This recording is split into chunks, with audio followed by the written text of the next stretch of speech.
ఆంధ్రప్రదేశ్లో ప్రభుత్వ పాఠశాలల్ని సర్వనాశనం చేస్తూ సీఎం చంద్రబాబు రాక్షస ఆనందం పొందుతున్నారని వైఎస్ఆర్ కాంగ్రెస్ పార్టీ సీనియర్ నాయకుడు మాజీ ప్రభుత్వ సలహాదారు పోతిరెడ్డి నాగార్జునరెడ్డి పేర్కొన్నారు. విద్యారంగాన్ని భ్రష్టు పట్టించేలాగా చంద్రబాబు విధానాలు ఉన్నాయని, గవర్నమెంట్ స్కూల్స్ ను నిర్వీర్యం చేసేలాగా కూటమి ప్రభుత్వ చర్యలు ఉన్నాయని ఆయన అసహనం వ్యక్తం చేశారు. వైఎస్ జగన్ పాలనలో ప్రభుత్వ పాఠశాలలో చదివే విద్యార్థులకు ఇంగ్లీష్ మీడియం అందించారని, సిబిఎస్ఈ సిలబస్ ప్రవేశపెట్టారని, సబ్జెక్ట్ టీచర్ కాన్సెప్ట్ ను పరిచయం చేశారని పేర్కొన్నారు. కూటమి ప్రభుత్వ హయాంలో విద్యా వ్యవస్థ పూర్తిగా తిరోగమన దిశగా ప్రయాణం చేస్తుందని ఆయన మండిపడ్డారు. అందరికీ నమస్కారం. నేను నాగార్జున రెడ్డి, మాజీ ప్రభుత్వ సలహాదారు, Andhra Pradesh Panchayati Raj and rural development. ఈరోజు ఆంధ్రప్రదేశ్లో కొత్త ప్రభుత్వం వచ్చిన తర్వాత నేను ఇప్పుడు ఒక విద్యారంగం గురించి మాత్రమే మాట్లాడతాను.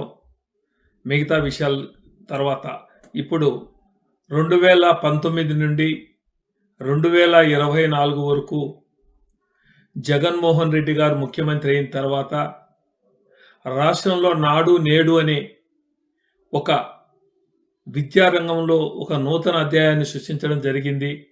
నాడు స్కూళ్ళు ఏ విధంగా ఉన్నాయి, నేడు స్కూళ్ళు ఏ విధంగా ఉన్నాయని చెప్పేసని కార్పొరేట్ స్కూళ్లకు ధీటుగా ప్రభుత్వ స్కూళ్లను కూడా తీర్చిదిద్దినటువంటి ఘనత మన మాజీ ముఖ్యమంత్రి జగన్మోహన్ రెడ్డి గారిది అని చెప్పి చెప్పక తప్పదు. ఎందుకంటే నేను ప్రభుత్వ సలహాదారుడుగా రాష్ట్రంలో 19 జిల్లాలు పర్యటించి స్కూళ్లను 1వ తరగతి నుంచి ఇంటర్మీడియట్ వరకు అన్ని స్కూళ్లను కూడా దాదాపుగా ఎక్కడికి క్యాంపు అయినా కూడా పరిశీలించి మధ్యాహ్న భోజనం ఎలా ఉంది, గోరుముద్ద ఇది ప్రతి ఒక్కరి మెనూ ప్రకారం ప్రతిరోజు ఒకరోజు కాకుండా మెనూ ప్రకారం ఇవ్వడం, అదేవిధంగా అమ్మ ఒడి ద్వారా ఈ రాష్ట్రం ముఖ్యమంత్రి అయిన తర్వాత 73,000 కోట్ల రూపాయలు ఈ 5 ఏళ్లలో మన జగన్మోహన్ రెడ్డి ఖర్చు పెట్టడం జరిగింది. అందులో 26,000 కోట్ల రూపాయలు కేవలం అమ్మఒడి ద్వారా తల్లుల అకౌంట్లలో నేరుగా వేయడం కూడా జరిగింది. 48,000 కోట్ల రూపాయలు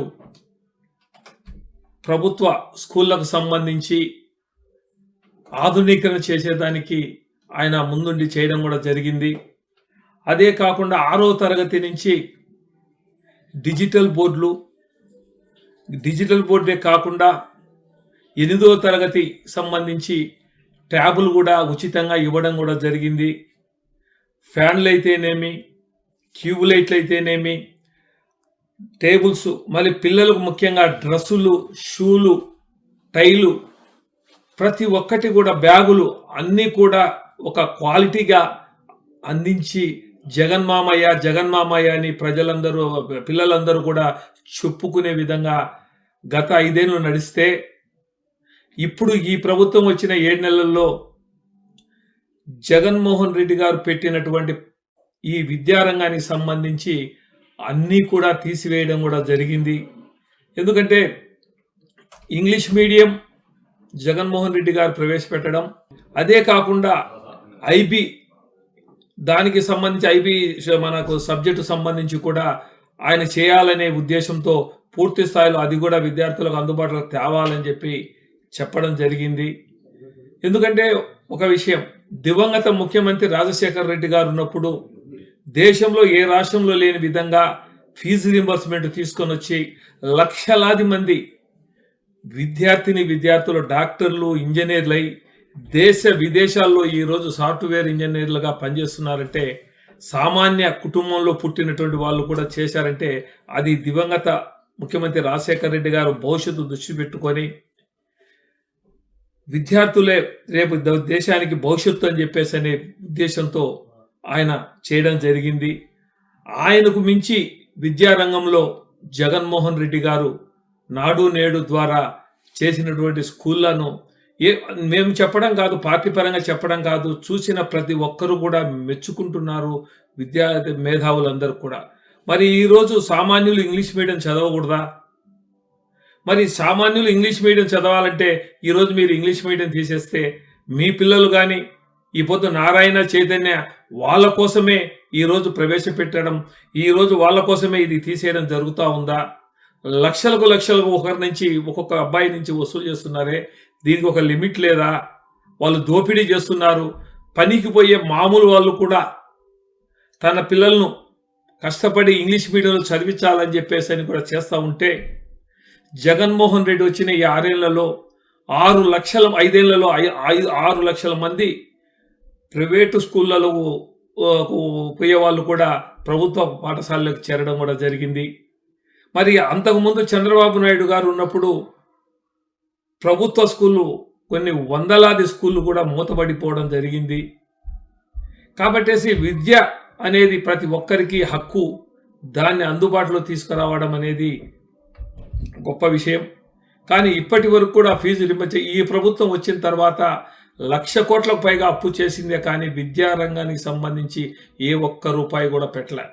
ఆ రోజు అమ్మఒడి ఇస్తా ఉంటే అమ్మఒడి నాన్నకు బుడ్డి అని చెప్పేసి ఎగతాళి చేసిన ఈ ప్రభుత్వం ఇప్పుడు తల్లికి వందనం నాన్నకు ఇంధనం అని చెప్పి, తల్లికి వందనం అనేది లేదు, నాన్నకు ఇంధనం మాత్రం పూర్తిగా దొరుకుతూ ఉంది. కాబట్టేసి ఈరోజు విద్యార్థులు తల్లిదండ్రులు ఎంత ఇబ్బంది పడుతున్నారో వాస్తవంగా పరిశీలిస్తే చూస్తే తెలుస్తూ ఉంది. కాబట్టి దాదాపు ఈ ఆంధ్రప్రదేశ్లో ప్రభుత్వ స్కూల్లో చదువుతున్నటువంటి విద్యార్థులు 54 లక్షల మంది విద్యార్థులు ఉన్నారు. మరి వాళ్ళ భవిష్యత్తు ఏం కావాలి?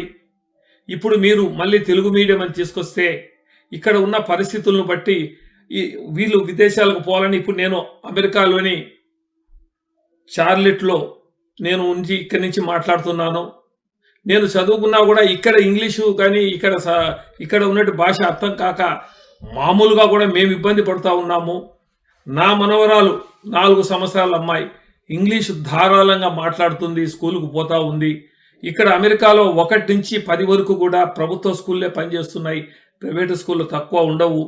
వాళ్ళే బస్సుల్లో తీసుకుపోవడము, మధ్యాహ్నం అంటే వాళ్ళ భోజనం కానీ వాళ్ళకు టిఫిన్లు అన్నీ కూడా ఉచితంగా, ఒక వైద్య పరంగా కానీ ఇక్కడ చూస్తున్నటువంటి ఇది ఎక్కడా లేదు.